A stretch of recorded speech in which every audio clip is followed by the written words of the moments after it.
பேரும் இங்க என்ன பண்றாங்க? சார், குடோனை கொளுத்தினவங்களை பத்தி ஏதாவது தகவல் தெரிஞ்சதா சார்? விசாரிச்சுட்டு தான் இருக்கோம். உங்களுக்கு தொழில் எதிரிங்கன்னு யாராவது இருக்காங்களா? அப்படியெல்லாம் யாரும் இல்ல சார். என் ஃபீல்டில் இருக்கிற எல்லாருமே எனக்கு வேண்டப்பட்டவங்க தான் சார். சார், இது பிசினஸ்க்காக பண்ண மாதிரி இல்ல சார். பர்சனலா எங்களை பழி வாங்க யாரோ இப்படி பண்றாங்க. உங்களுக்கு யார் மேலேயாவது சந்தேகம் இருக்கா? சார், எங்க குடும்பத்துக்கு ஆகாதவங்கன்னு சில பேர் இருக்காங்க சார். அது யாருன்னு நாங்க சொல்லி உங்களுக்கு தெரியணும்னு இல்ல. அந்த ஆள் கிட்டயும் நீங்க விசாரிச்சா உங்களுக்கு உண்மை தெரியும் சார். சரியான எவிடன்ஸ் இல்லாம சந்தேகத்தை வச்சு நாங்க எதுவும் பண்ண முடியாது. அங்க கொளுத்த வந்த ஆளோட முகத்தை பாத்தீங்களா? சார், ஒரு 2 பேர் முகத்தை மட்டும் பார்த்தோம் சார். ஆனா ஒரு ஆள் மட்டும் முகமூடி போட்டிருந்தான். நல்ல வேலை, நம்ம முகத்தை இவங்க பார்க்கல.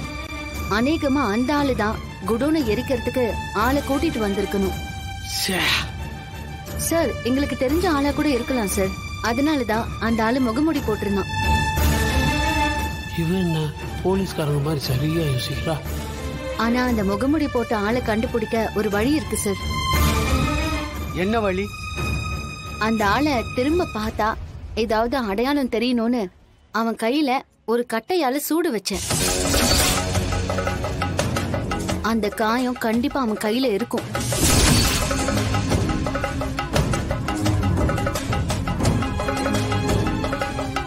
எப்பா, நான் கூட அந்த நேரத்துல இவன் ஏதோ கோவத்துல தான் பண்ணிருப்பான்னு நினைச்சேன். என்ன கண்டுபிடிக்கிறதுக்காக தான் மார்க்க போட்டு விட்டியா? புவனேஸ்வரி சொன்ன மாதிரி இவ பயங்கரமான டேஞ்சர் தான். அவங்க சொன்ன மாதிரி முதல்ல இவளை நாட்டை விட்டே விரட்டணும்.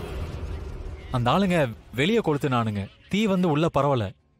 அதனால மெட்டீரியல்ஸ்க்கு எதுவும் ஆகல. ஆனா திரும்ப அவங்க இந்த மாதிரி எப்ப வேணாலும் பண்ணலாம் சார். அதுக்குள்ள அவங்க யாருன்னு கண்டுபிடிச்சு அரெஸ்ட் பண்ணிடுங்க சார். அன்னைக்கு நைட்டு ரோந்து போனப்ப கூட சந்தேகப்படுற மாதிரி இருந்த சில பேரை ஸ்டேஷனுக்கு கூட்டிட்டு வந்து விசாரிச்சுதான் அனுப்பணும். ஈவினிங் எல்லாரையும் ஐடென்டி பேரேடுக்கு வர சொல்றேன். அதுல உங்க கடையை கொளுத்தின ஆள் யாராவது இருக்கானான்னு பார்த்து சொல்லுங்க. சரிங்க சார். அதுல அந்த ஆள் இருந்தா அதுக்கு பின்னாடி யாரு இருக்கான்னு கண்டுபிடிச்சிடலாம். சரிங்க சார். ஐயோ, இது வேறையா? இந்த முட்டா பசங்க நீ போலீஸ் கிட்ட மாட்டானுங்க போல இருக்க. அவனுங்க என்ன போட்டு கொடுத்துட்டா இந்த தழும்பை வச்சு என்ன கண்டுபிடிச்சிருவாங்களே. அப்புறம் நம்ம பொண்ணு கல்யாணம் எப்படி நடக்கும்? இந்த புவனேஸ்வரி பேச்சை கேட்டுதான் அன்னைக்கு போய் கொளுத்தணும். கடைசியில் நானே மாட்டிக்குவேன் போல இருக்க. அதான் அவனுக்காக ஜெனிஃபர் கிட்ட விட்டு கொடுக்கறதுக்கு நான் ஒத்துக்கிட்டேன். அன்னைக்கு நீ பேசும்போது உன் அப்பாவுக்கு நீ ஒரு நல்ல பொண்ணு நினைச்சம்மா. ஆனா இன்னைக்கு சொல்றம்மா, நீ உன் ஹஸ்பண்டுக்கு ஒரு நல்ல மனைவி. இப்படி ஒரு மனைவி கிடைக்க உன் ஹஸ்பண்ட் ரொம்ப கொடுத்து வச்சிருக்கணுமா? சார், எனக்கு எப்போ 10 லட்சம் ரூபாய் கிடைக்கும்? பணம் கொடுக்கறதெல்லாம் ஒன்றும் பிரச்சனை இல்லம்மா. அதுக்கு ஒரு அக்ரிமெண்ட்ல நீ சைன் பண்ணணும். சார், சைன் எல்லாம் எதுக்கு சார்? பயப்படாதம்மா, சும்மா ஒரு ஃபார்மாலிட்டிஸ் தான். நீ இன்னைக்கே ஒரு 5 lakhs வாங்கிக்கோ. அதுக்கப்புறம் மேட்ச் முடிஞ்சதுக்கு அப்புறம் பேலன்ஸ் 5 lakhs வாங்கிக்க. அப்புறம் நான் வந்து சில விஷயங்கள் சொல்லுவேன், அத நீ தட்டாம செய்யணும். என்ன சார் செய்யணும்? எதுக்கு சார் புதிர் போடுறீங்க? அம்மா, புதிர்லாம் இல்லம்மா. நான் அந்த ஸ்பான்சர் தாம்சன் மாதிரி எல்லாம் கிடையாது. என் இன்டென்ஷன்லாம் என் பொண்ணு ஜெயிக்கணும், அவ்வளவுதானே தவிர நான் அவங்கள மாதிரி டார்ச்சர்லாம் பண்ண மாட்டேமா. Okay sir. ஒரு நிமிஷம் இருமா.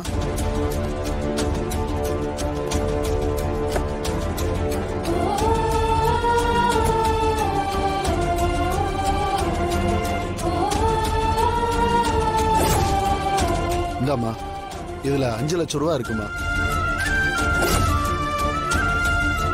அம்மா, நீ வாக்கு மாற மாட்டால? நான் என் உயிரே போனாலும் வாக்கு மாற மாட்டேன். என்ன, நான் ரகுராமோட பொண்ணு சார். ரகுராம்? எங்கேயோ கேள்விப்பட்ட பேரா இருக்கேம்மா. நீ எந்த ரகுராம் பொண்ணுமா? இந்த ஊர்ல பஞ்சாயத்து தலைவரா இருக்காரே ரகுராம், அவரோட பொண்ணுதான் சார் நான். என்னம்மா சொல்ற? அவருடைய பொண்ணா நீ? உனக்கேம்மா பண பிரச்சனை? நமக்கு பிரியப்பட்டவங்களுக்காக இஷ்டப்பட்டு கஷ்டப்படுறேன் சார். அதெல்லாம் ஒரு பெரிய விஷயமே இல்ல சார். நாமளே நம்ம சொந்த கால்ல நிக்கணும்னு ஆசைப்படுறோம். அப்படி நிக்கும் போது நிறைய பிரச்சனைகள் வரும் சார். அந்த மாதிரி தான் இது. ஓகேமா, இனிமே எனக்கு உன் மேல எந்தவித சந்தேகமும் இல்ல.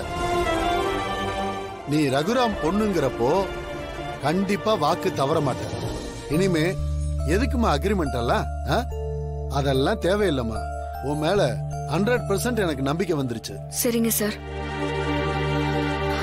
இந்த 5 லட்சத்தை நான் வாங்கிக்கிறேன்.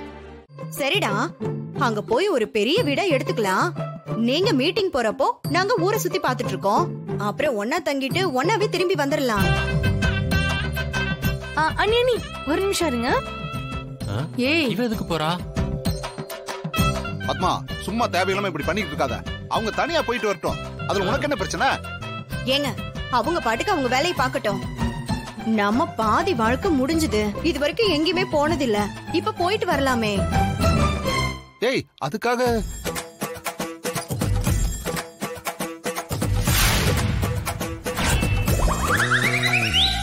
ஏய், நீ என்னடி பேக்கோட வர்ற?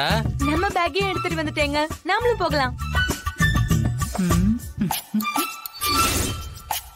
ஐயோ அத்தை, என்ன பிசினஸ் டூரை ஃபேமிலி டூர் ஆக்கிட்டு இருக்கீங்க? ஹே சீனு, நாங்களும் வரமே. எல்லாரும் சேர்ந்தே போலாம். என்ன விளையாடிட்டு இருக்கியா? என்னங்க, நீங்களும் என்ன எங்கேயுமே கூட்டிட்டு போறது இல்ல.